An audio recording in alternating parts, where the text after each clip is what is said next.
All right, so one of the things that we like to do is provide some access and insight by way of a seller's experience.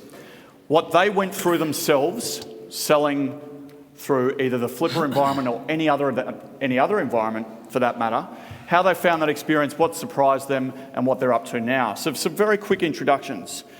Chen, John, wave please, thank you very much.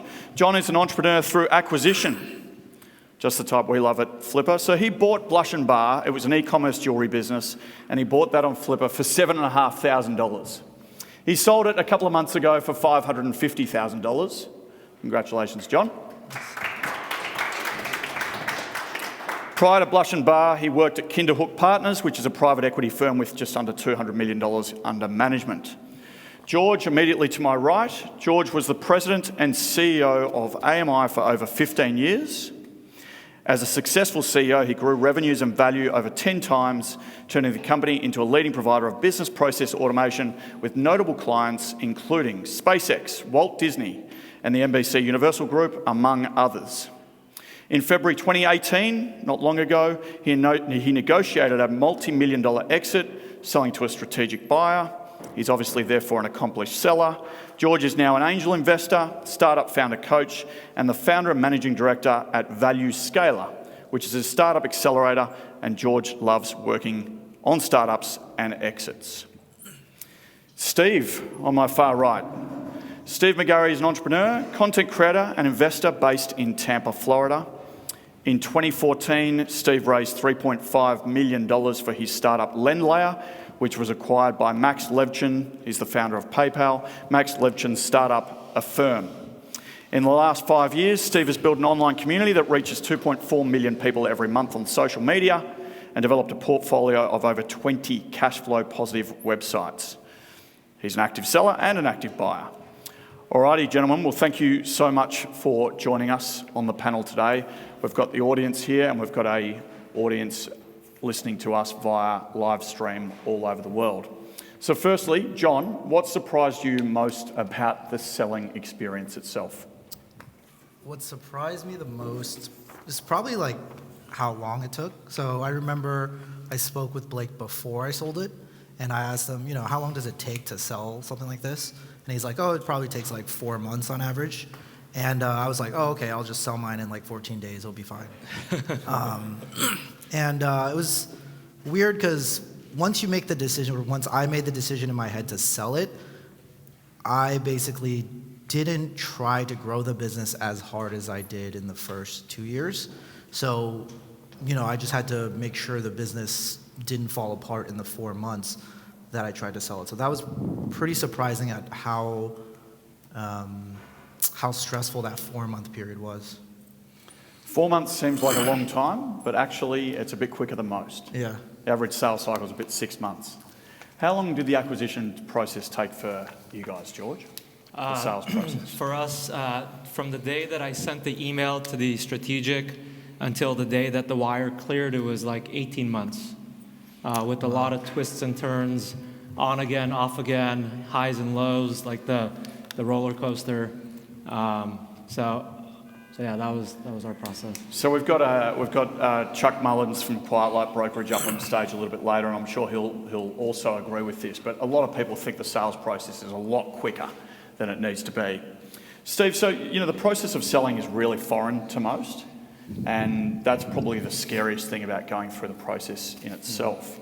But what surprised you most about going through that process when Max or yourselves came together to sell to Max? Yeah, it's a great question. In terms of, in my experience, the local to San Francisco Bay Area selling a business to someone prestigious like Max, that was fundamentally different than selling a business to a global group of investors on Flippa. There's different business cultures everywhere, and it was a shock at first when you're talking to buyers from all different countries instead of like the kind of cookie cutter thing that happens in the US with valuing the future of the business and things like that. But it was mainly the culture differences in the different buyers that were talking to me about from all over the world, and negotiations were different. And it was about like I'll say across the board, maybe like 3 to 10 months for the sale. And so the getting to know you process is pretty important there, where there's cultural barriers, but in general, it's a super important process. What did that look like for you guys? We find that most people get into the heart of the financials or into the heart of the dialogue and negotiation really early on, but there is a get to know you phase, right? Yeah, and that's probably one of the most attractive things about Flippa to me, was that you're literally talking to someone that is similar to you on the other end, like an entrepreneur that's either grinded it out for years to make something valuable, that you appreciate and respect as a buyer, and as a seller, you're communicating with someone similar to you as well. So the getting to know you process, I mean, I still talk to people that I sold businesses to 2 years ago, 3 years ago, asking them how they're doing and things like that, because there's just this emotional connection, and I think we'll talk about a little later, but it's a mutual respect, buyer and seller, which is unmatched anywhere else that I've been able to find. George, what are your thoughts on that? We actually see some sellers refuse to sell to a certain buyer. Right. Talk us through the sort of getting to know you phase from your perspective. Right. So I mean, my experience, and I had the benefit of one of my very, very close entrepreneur buddies. He's a big deal guy. He does massive sized M&A deals. So he was my exit coach. So I had the benefit of having great counsel along the way. And so there was a number of key lessons that I think that a lot of entrepreneurs make that he helped me avoid.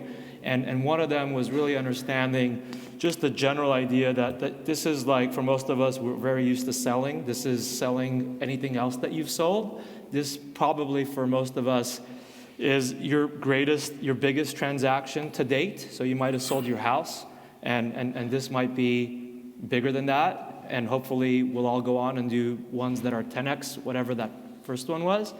But it is usually the biggest transaction of a lot of people's lives. It was of my life.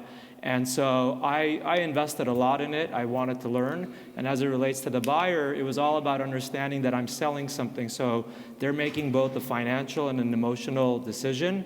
And so I'm going to have to give them the logic, but also I have to make sure that we're comfortable with each other, ours was owned by a parent company. So from the beginning, I asked to talk to the president of the parent company. We met, we had lunch at a restaurant here in Hollywood that he owns.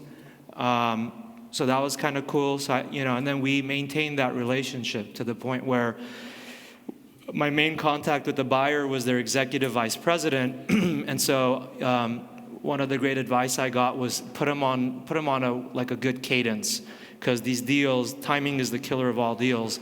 So you have to kind of keep the cadence going, and that every week we did this, you did that, what's next, right? So we were talking weekly, and to the point that internally, the rest of his management team was giving him a hard time that we were BFFs and all that. But as soon as I heard that, I knew that my strategy was working, because clearly we're developing this strong relationship. We're talking all the time. And that ends up playing a larger factor than you would realize.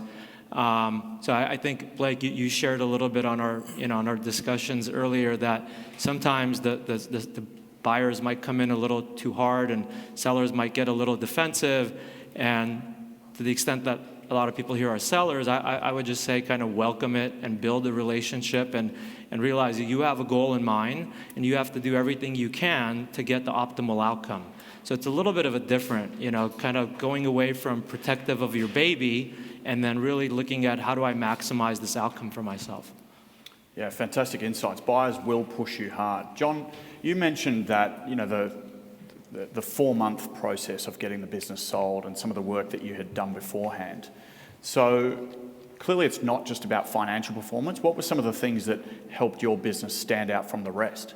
Yeah, for sure. I mean, my story is, I think a lot of people can learn from it, because when I first started out, I had a business that was really not worth much. I started out drop shipping products from China, low value, just like bad, commoditized, just like bad stuff. Like it hurt me to sell it. Like I didn't feel good to sell it. So like through the process of those 2 years, every day I would think about how do I make this business more valuable, a little more, value add. So, we went to raise the average order value from like 20 to like 95. We sold different products that only we carried.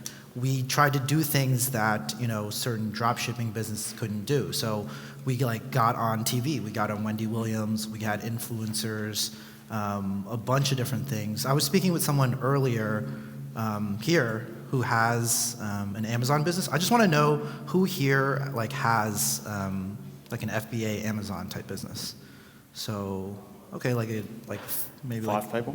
Yeah, 5 people. I would say, because of my prior experience working at the hedge fund, I kind of had a good idea of what makes certain businesses more valuable. So, if you have more recurring revenue, that's more valuable.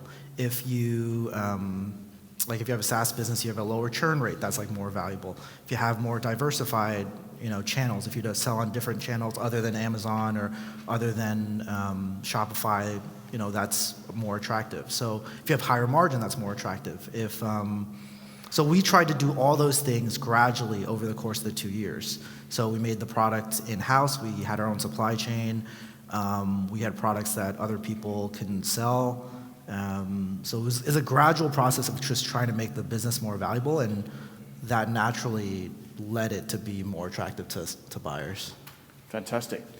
Steve, as you know, I sold my own business on Flippa many years ago, and I found it to be a hyper-emotional experience. And I think a lot of sellers are not necessarily ready for how intense an experience it is going to be letting go of the baby. Can you talk through the emotional part of the sales experience for those people who have never been through it before? Yeah, and it is an emotional roller coaster for sure, especially when you grind it out for years, building up your business that you were just talking about, John. And I think that it is important to, despite the hours and that you're putting into it, it is important to remember that it is a business, and you're gonna, if you can do it once, you can do it again. If you can create a business from scratch, flip it, and you should be able to do it again if you not necessarily copy the exact same model, but you have the experience, you've learned, and you can do it again. And in my experience as an entrepreneur, and I think everybody would agree, the joy is in the process. Building something is the fun, and selling it is the reward. Moving on to the next thing, to have some more fun building something and selling that, if you want to do that, is what I found a great way to get over the releasing your baby to the buyer. Yeah. It was, and it's hard. It's definitely a struggle to release to somebody else. But thinking into the future of starting something else, doing something again, really helps with that for sure. George, what do you think about that? I actually had one of the investors at Flippa say to me that he was now bored. He didn't know what to do with his time because he'd let go of his baby. It was a big baby. Let go of his baby, and now he's literally not sure what to do with himself. Right. You've obviously found a new path. John's looking for a new path. Steve's got one. What do you think about that next stage after selling? Yeah, so I think that it also relates back to the prior question, and I was like John in terms of the preparation. So I hope you guys are all familiar with Built to Sell, right? So I had read Built to Sell. It's kind of one of the seminal books on the topic. Along with that, you can go online and get your Value Builder score, which rates your business on 8 drivers of value.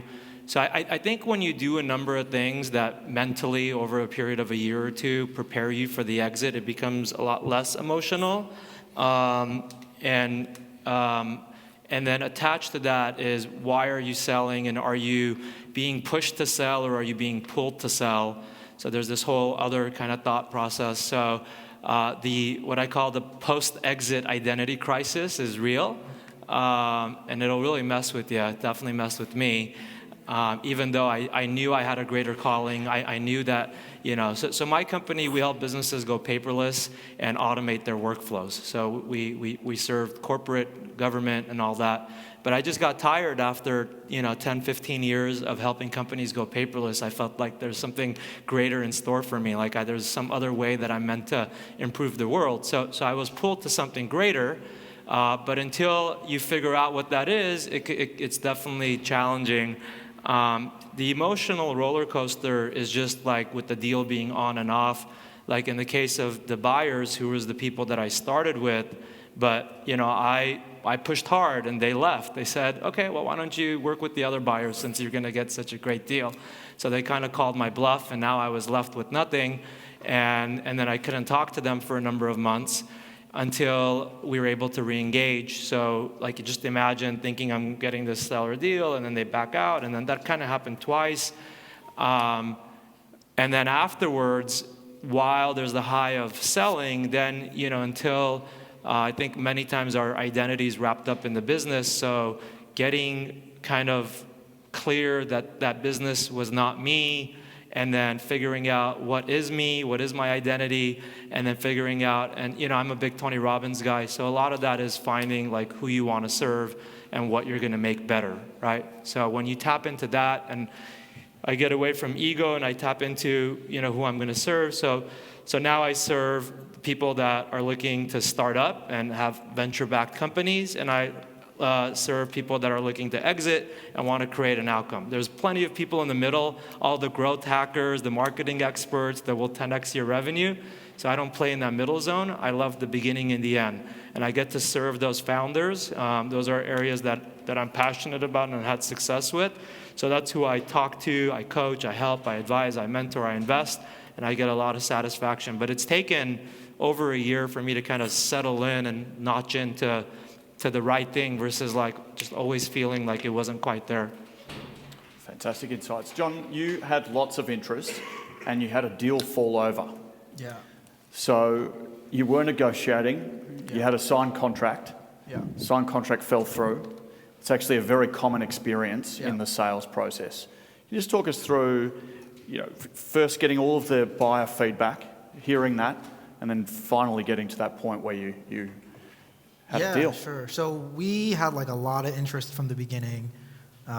We had I'd say over, I don't even know how many people do we have signed the NDA, 100 or something, more? Yeah, more. So it was a lot of people who were like, oh, I'm interested, I want to see the financials.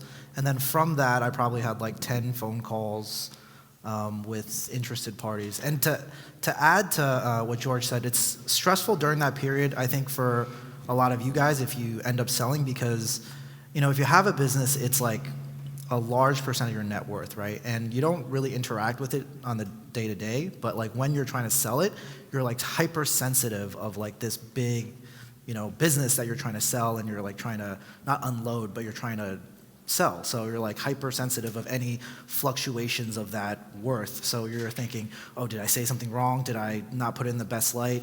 And what helped me through the process was just telling me the value was built throughout the 2 years. There's not much I could do to destroy that value in whatever the 1 to 3 months that I'm trying to sell it. So we had a conversation with a bunch of different buyers. Out of that, maybe 2 or 3 were really serious and willing to move to the LOI process. And I'll just kind of give the feedback on the 2 real serious buyers. One guy was a fellow entrepreneur. We had a good connection. He had a lead gen business, and he ended up ultimately buying the business. And there was this other guy who basically, he was part of a syndicate who was all about getting an SBA loan and then having a seller note and trying to put up as little cash as possible to buy the business, which was okay if he got the SBA loan. But it felt to me that guy really didn't care that much about the business, or wasn't even that competent. So he was oh yeah, okay, cool, that's cool, yeah, whatever, yeah, that's a good multiple, yeah, that's fine. And I was okay, well, all right, if you have the money, that's fine. But ultimately, he tried to get an SBA loan, and you need 3 years of financials, and we only had 2 because I had been running it for 2 years. I actually bought the site on Flippa, and then so we only had 2 years of financials. The business was older than 2 years, but I only had 2. So he ended up not being able to get that money. And it's important to keep everybody else, I guess, like kind of involved in the process. So I went to the first guy and said, hey, just to be transparent, the first guy offered me more money, but I want you to have the business. You offered a little bit less, but do you think you can meet me halfway or like somewhere in between that number? And he was like, yeah, like I'm actually glad that you didn't sell it. I thought you had sold it to this other guy. So he met me in the middle, and there's like a seller note involved, which really helped. But yeah, that was the process for me. And how did the price, Steve, for you, fluctuate through the negotiation process? We find that most people think it's first offer in and away you go. You obviously wanted something for the business. Did you get what you wanted, and how did that price fluctuate through the negotiation process? Yeah, so the first couple businesses in the portfolio that I was trying to sell, I definitely got much less than what I was expecting, but I wanted to learn the process. I wanted to get familiar with everything. And in terms of the standard, like Blake was saying earlier, you're looking at anywhere between 15x to 24, 25x monthly revenue. And I had no idea what to expect on Flippa. I was more so interested in messaging with people and putting the feelers out with buyers and whatnot.